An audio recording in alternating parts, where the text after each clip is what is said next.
ঝামেলা দরবার হয়ে গেছে। তো মাকে আর দিতেই পারে না, বছর শেষ। ব্যবসা করেন, দিতে পারবেন, নিজে খেতে পাবেন, বাপ মাকে দিতে পাবেন, আত্মীয় স্বজনকে দিতে পারেন, সবাকে। আর যে চাকরি করছেন মাত্র 20,000 25,000 30,000 বেতন, ভাগ্নি এসেছে, দেখাই মনটা খারাপ।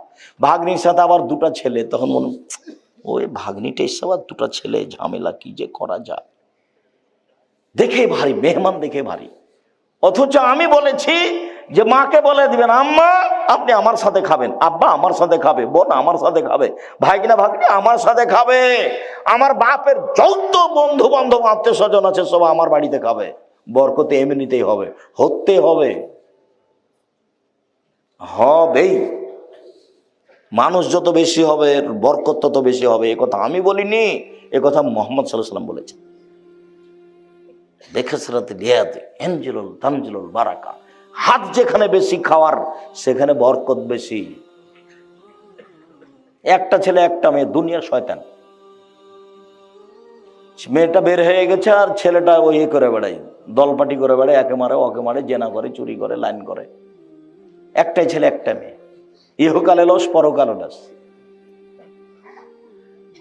ওই যে বলে রেখেছি যে বিচারের মাঠে যে ছেলেকে বাল্য অবস্থায় মারা গেছে, এই ছেলে বাপকে না নিয়ে জান্নাতে যাবে না। আল্লাহকে বলবে আগে আমার বাপকে জান্নাতে দাও, তারপরে আমি। না তোমার বাপ পাপী, সেটা আমি বলছি না, আমার বাপকে আগে জান্নাতে দিতে হবে। না তোমার বাপ পাপী, না আমি সেটা বলছি না, আমার বাপকে আগে জান্নাতে। এই যে তুমুল ঝগড়া চলবে, এক পর্যায়ে আল্লাহ বলবেন যা যা নিয়ে যা। তা আপনার ছেলে মেয়ে তো মাত্র দুইটা, কয়টা মরে আর কয়টা থাকে? কে মাথায় এটা বুদ্ধি দিল? আমার আব্দুল্লাহর বক্তব্য শুনতে হবে। বুদ্ধি কে দিয়েছে? বুদ্ধি ইহুদি দিয়েছে। ওদের 5টা 10টা ছেলে মেয়ে, ওরা বলছে তোরা মর, আমরা কেন মরবো? সব দিক দিয়ে ওরা রাস্তাঘাট ঘেরে রেখেছে। সম্মানিত দিনী ভাই বোন, বলছিলাম ছেলে মেয়ের জন্য পয়সা খরচ করতে হবে, বাপ কাজ করে খাওয়াবে। শেষ পর্যন্ত বাপ কি করে খাওয়াবে? ভিক্ষা করে। মনে রাখবেন হিসাবে এটাই।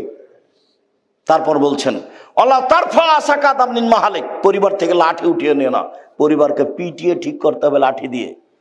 7 বছর বয়সে আব্বু সালাত আদায় করো, 10 বছর বয়সে আহমদ সালাত আদায় করেছো? জি না, দাঁত ভেঙে দেবে একবারে। 15 বছর সালাত আদায় করেছো? জি না। হলো না আব্বু, তুমি তোমার মতো থাকো, আমি আমার মতো থাকি। তুমি তোমার মতো থাকো, আমি আমার মতো থাকি। আমার বাড়ি ঘর জমি জায়গা তুমি ব্যবহার করতে পারবে না।